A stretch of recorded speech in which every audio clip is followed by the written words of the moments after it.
Hi, welcome to Vision Classes. It's a classes for IGCSE, GCSE, AS and A-level student around the globe. So today we have to discuss the 3D trigonometry question, and this question from IGCSE 2024 paper. So we have a cuboid. We have a cuboid A B C D E F G H. Calculate the angle between AG. You can see here AG, A to G, and base of the cuboid. Base of the cuboid is AC, isn't it? So I will draw here a triangle so that you will get the clear idea. You can see here. So this is the triangle that we have. AC is base and AG is hypotenuse of this triangle. Now we have to calculate the angle, this angle theta. So for this angle, AC is adjacent one and AG is hypotenuse. So firstly, just to calculate AC and AG quickly. So AC is equal to square root of 8 square plus 12 square. Use your calculator and just calculate it. Tell me it will be 14.42. That's it, right? Then AG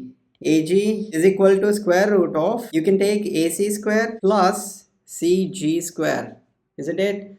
So AC already we have calculated, that is 14.42. You can substitute here, and CG we have 15 square. You can see here CG we can substitute here, and if you substitute and take the square root, you will get the 20.8, right? And to calculate the angle theta, we can use adjacent over hypotenuse, right? So that's a cos inverse of adjacent. Adjacent is AC over AG. All right, this is what we can use. So inverse angle. So what's a cos inverse of, what's the AC we have?